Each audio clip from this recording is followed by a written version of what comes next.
Hi friends, तो finally আমরা পৌঁছে গেছি শান্তিনিকেতনে। আমাদের রিসর্টটা আগে থেকেই বুক করা ছিল। এটা প্রান্তিকের সাইডে হোটেল অ্যান্ড রিসর্ট আয়েশ। রিসর্টটা বেশ সুন্দর করে সাজানো ছিল, ফুল গাছ প্রচুর, সামনে একটা লন, বা সাইডে একটা দোলনা ছিল, আর ছিল সঙ্গে একটা সুইমিং পুলও। আমার ছেলে একসাথে এত ফুল গাছ দেখে খুব এক্সাইটেড। ও আগে কোনোদিনও ফুল গাছ এত দেখেনি। আর যেহেতু শীতকাল, গাঁদা ফুলগুলো এত সুন্দর ফুটেছিল, সত্যি খুব সুন্দর দেখার মতন। যেহেতু আগে থেকেই আমাদের রুমটা বুক করাই ছিল, আমরা রিসর্টের রিসেপশনে ঢুকে কথা বলে যে যার মতো রুমে চলে গেলাম। আমরা দুটোই স্যুট রুম বুক করেছিলাম, আর দুটোই পাশাপাশি ছিল। রুমগুলো খুব সুন্দর, নিট অ্যান্ড ক্লিন, বেশ সাজানো ছিল। একটা করে ছোট ফ্রিজও ছিল। আমার রুমগুলো বেশ পছন্দের ছিল। এরপরে ওখান থেকে বেরিয়ে আমরা ফ্রেশ হয়ে একটু সুইমিং পুলে টাইম কাটিয়ে স্নান টান সেরে লাঞ্চ অর্ডার করে ওইখানেই একটু টাইম স্পেন্ড করছিলাম। আমার ছেলে তো ওখানে গিয়ে একটা বন্ধু পেয়ে গেছিলো, তাই ও লনটায় বাচ্চাটার সাথে খুব খেলাধুলো করছিল।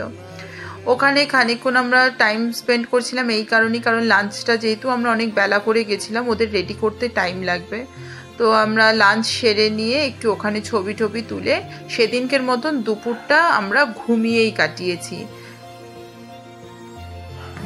এরপর আমরা বিকেলবেলা ঠিক করি যে শান্তিনিকেতনের যেটা স্পেশাল বিখ্যাত পৌষ মেলা, সেখানে যাব। তো আমরা চটপট রেডি হয়ে এই সন্ধ্যে 6টা সাড়ে 6টার দিকে আমরা ডিনারে কি খাবো সেটা বলে দিয়ে আমরা পৌষ মেলার জন্য বেরিয়ে গেলাম।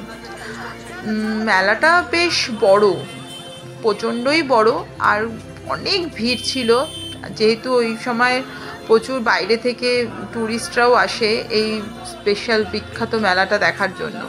কিন্তু কোথাও একটা আমার এই মেলাটা দেখে মনে হয়েছিল আমরা যে সেই ছোটোবেলায় পড়েছিলাম শান্তিনিকেতনের পৌষ মেলা, সেই ভাইবসটা আমি ঠিক এখানে পাচ্ছিলাম না। এখানে যেন আমাদের কলকাতাতেও যেরকম মেলা হয় সেরকমই লাগছিল। প্রচুর ভিড় ছিল, আমার সেই অর্থে খুব একটা পছন্দ হয় না। তো ওখানে আমরা যেটা পেয়েছি, যেটা আমার একটু ভালো লেগেছিলো, সেটা হচ্ছে পিঠের দোকান। আমরা প্রচুর পিঠে খেয়েছি ওখান থেকে। এরপরে আমরা একটা জিনিস নোটিস করলাম, স্মোকি বিস্কিট। তো ওটা বেশ নতুনত্ব আমার কাছে ছিল, তো ওটা আমরা একবার ট্রাই করলাম। বেশ মজার ছিল। একটা বিস্কিটকে ওরা কিভাবে সেটিং করে মুখে দিয়ে দিচ্ছিল চিল করে, আর সেটা থেকে ওরকম ধোঁয়া বেরোচ্ছিল। তো ওখান থেকে আমরা একটু শীতের রাতে একটু চা না খেলে হয়, তো একটা স্পেশাল চায়ের দোকান দেখলাম যেখানে তন্দুরি চা বিক্রি হচ্ছিল।